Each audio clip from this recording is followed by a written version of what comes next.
वो एक घना जंगल था। उस जंगल में लूसी कबूतर, छोटू तोता, कीचू कौवा बहुत स्नेह से रहा करते थे। एक दिन तूफानी बारिश हुई। तेज चल रही हवा और बारिश में टोनी गौरैया अपने 2 नन्हे गौरैयों को लेकर उड़ रही थी। जोर की आंधी की वजह से उसका घोंसला टूट कर गिर चुका था। सहायता करने के लिए उसका पति भी साथ में नहीं था, इसीलिए जंगल में रहने वाले पक्षियों के पास वो सहायता मांगने जा रही थी। सबसे पहले वो कौवे के पास गई। हे दोस्त, मेरे 2 नन्हे बच्चे ठंडी हवा में कांप रहे हैं। मुझे और मेरे बच्चों को रहने के लिए थोड़ी जगह दे दो। मेरा घोंसला बिखर चुका है। मैं बहुत दूर से आई हूँ। मुझे दोस्त क्यों कह रही हो? पहले तो रिश्ते नाते अच्छे जोड़ लेते हो। तुम कौन हो, कहाँ से आई हो, मुझे पता भी नहीं। हम दोनों एक दूसरे को जानते ही नहीं। मैं तुम्हें रहने की जगह नहीं दे सकती। जाओ यहाँ से। यूँ उसकी मदद करने से इनकार कर वहाँ से भेज देती है। टोनी गौरैया निराश होकर अपने दोनों बच्चों को लिए वहाँ से दूर उड़ चली।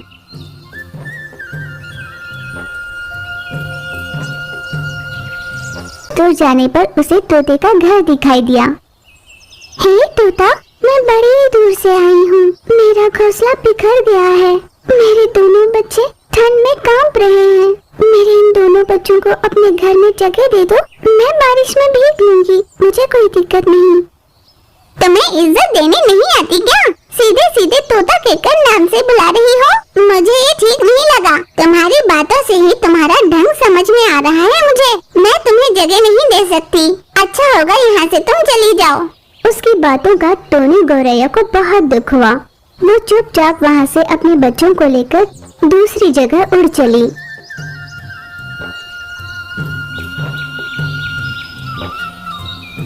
रास्ते में उसे लूसी कबूतर का घर दिखा।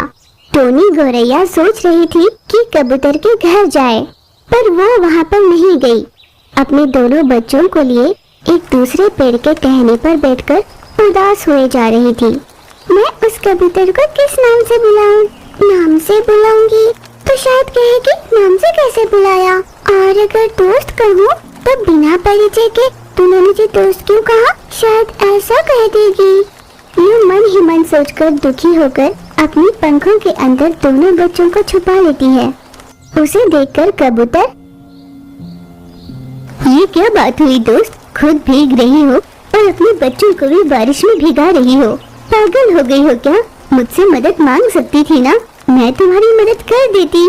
तब टोनी गौरैया हर्षित होकर बोली, तुम्हारा बहुत आभार दोस्त। मैंने पहले ही 2 पंछियों से मदद मांगी पर उन्होंने मेरी मदद नहीं की। इस तरह उसे पूरी बात बताई। ओहो, इस जंगल के लिए तुम नई हो ना, तो लगता है मेरे दोस्त तुम्हें देखकर डर गए। चलो कोई बात नहीं, तुम मेरे घर चल सकती हो। लूसी कबूतर के कहने पर टोनी गौरैया अपने बच्चों को लिए उसके घर चली गई। बारिश पूरी तरह से थमने तक वो वहीं पर रही।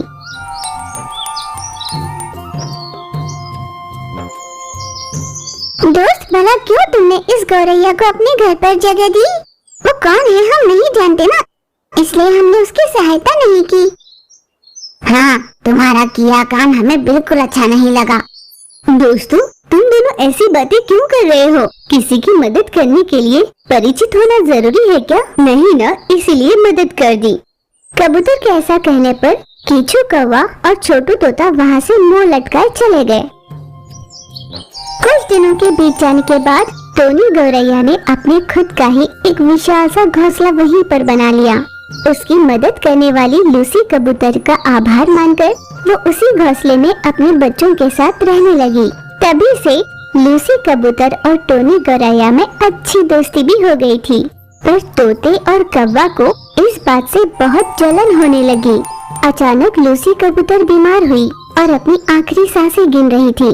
दोस्त, मैं छोटू तोता और कीचू कौवा को आखिरी बार देखना चाहती हूँ। कई महीनों से उन दोनों ने मुझसे बात नहीं की है। मैं बस एक बार उन दोनों को देखना चाहती हूँ। क्या एक बार तुम उन दोनों को यहाँ ले आओगी? हाँ जरूर दोस्त। लूसी कबूतर की तबीयत बिल्कुल ठीक नहीं है। आखिरी बार तुम्हें देखना चाहती है, एक बार चलो ना। जिस दिन से उसने तुमसे दोस्ती की है, हमारी दोस्ती टूट गई। अब तुम जा सकती हो। कोई रहे ना रहे, मुझे क्या लेना। ऐसे बहुत कठोरता से उसने कहा। दोस्त, ऐसे कठोर न बनो, सिर्फ एक बार चलो। गौरैया ने बहुत विनती की, पर तोता ये मानी ही नहीं। दोस्त, लूसी कबूतर मौत के मुंह में है और वो तुम्हें देखना चाहती है, एक बार इसके पास चलो। बहन की शादी जैसे शुभ कार्य में जा रही थी मैं, यूं मेरे सामने मरने की बातें कर रही है। टोनी गौरैया बहुत निराश होकर लूसी कबूतर के पास चली आई।